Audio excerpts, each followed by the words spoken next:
Hey there everybody, Kyle Sasser here, and it's everybody's favorite time of the month. That's right, real estate market statistics time. These real estate market statistics are for the Dayton Metro area for March 2026. So what do we need to know about these numbers and statistics? What are we looking at? What are we interpreting? So what we always try to do is we try to compare year over year, meaning we compare March, meaning we compare February 2026 to February 2025. The reason we do that is because the calendar year has a natural ebb and flow to it. It tends to follow the school year as well as the seasons. So for example, things are pretty slow through the winter holidays, and also whenever school starts up, things really slow down.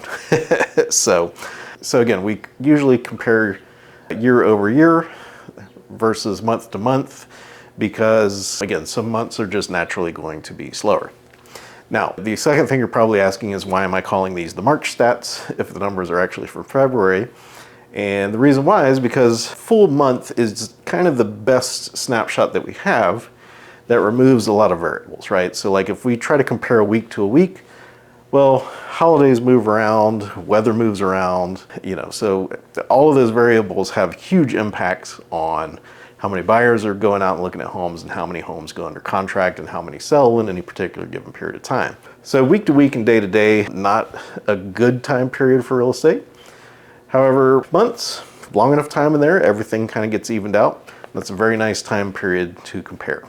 February is obviously a little tricky because sometimes February is 28 days and then one time it's 29 days every 4 years. So you kind of have to keep that in the back of your mind because every now and then 1 February will be considerably different. But again, it's kind of the best metrics we have, and that's what we roll with. Now you might be asking, what exactly constitutes the Dayton Metro area? So for that, we pretty much look at pick to Springboro and West Alexandria over to Xenia and Springfield, and all those attendant counties. So Clark County, Preble County, Montgomery, Warren, not Butler though. I don't include Middletown and that parts further south because they tend to be a little bit more ingrained into the Cincinnati market than the Dayton market. The Springboro is really kind of the line so far as all that goes. But so communities like Beavercreek, Oakwood, Kettering, Washington Township, Clear Creek Township, Sugar Creek Township, Xenia, have I said Xenia? Huber Heights, Troy, Piqua, Tipp City, all of those, Trotwood, Inglewood, all of those are included in these numbers. So it is the entire Dayton Metro area. For those of you that like to pick on me about Springfield being included, Springfield is one of those kind of oddball areas, statistics-wise, where it does kind of flip-flop between being Dayton linked, sometimes Columbus linked, and sometimes its own separate thing.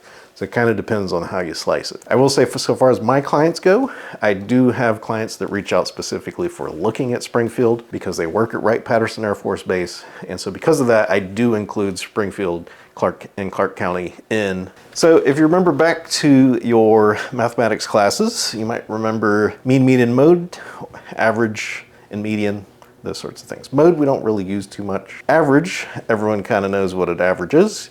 You take, let's say, 5 homes that have sold, you add all of the prices together, you divide it by 5, and that gives you an average.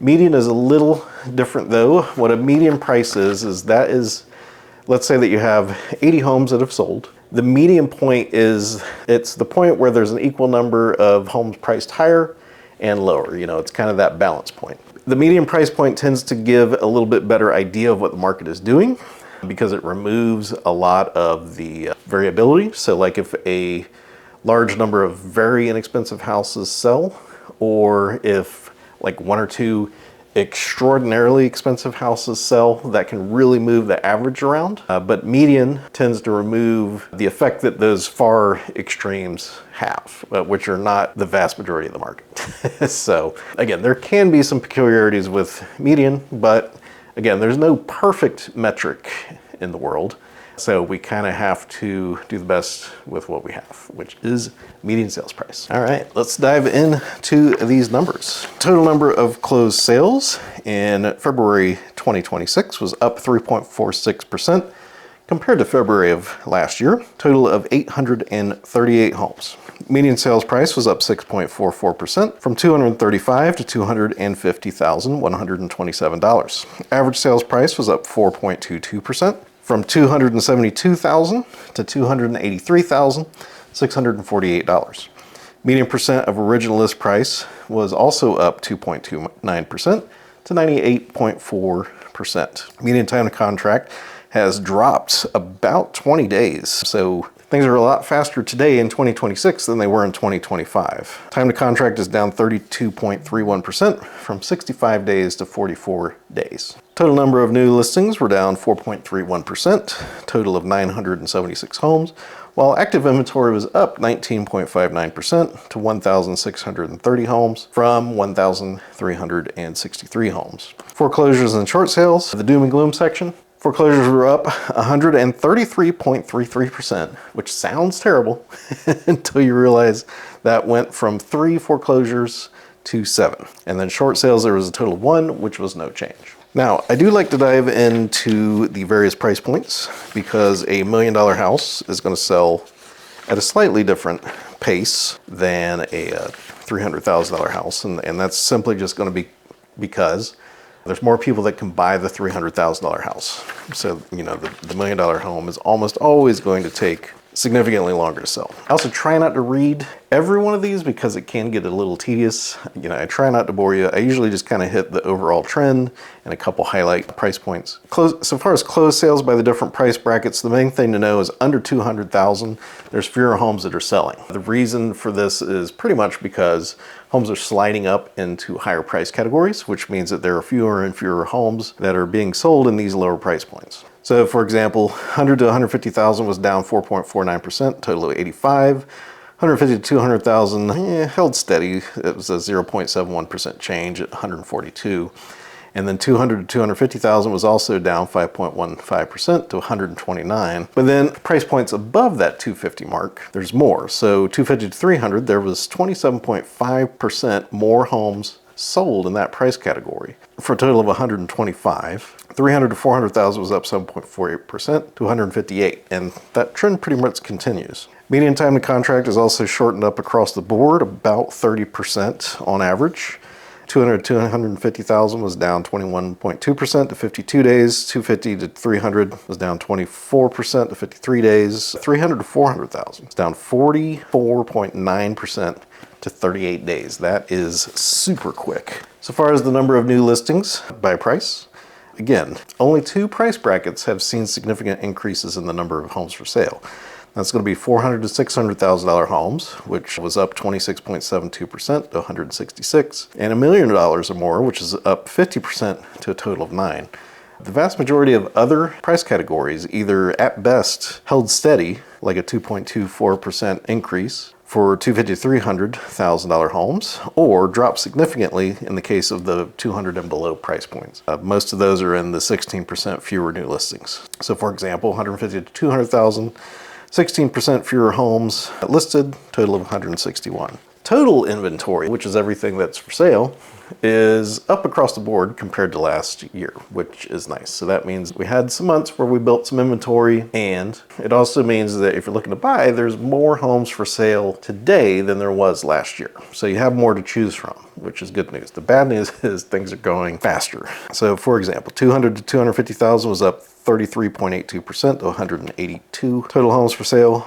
250 to 300,000 was up 26.38% to 206. 400 to 600,000 was up 43.75% to 299. So those are the market statistics for the Dayton Metro area. So how are things shaping up for 2026 in the Dayton Metro area? Well, we can definitely say as a buyer, there's more to choose from, which is great. However, most homes are going under contract faster than they were last year. So as that continues to accelerate with buyers returning into the full springtime here, although we did just have some snow yesterday, so it's definitely not feeling like springtime. As more and more buyers come back to the market, we should see that time to contract and pace accelerate, which also almost always coincides with increases of median sales price and average sales price. So if you wanted me to put money on how things are going to be looking by the end of summertime, I would say the prices are almost certainly going to be higher than they are now.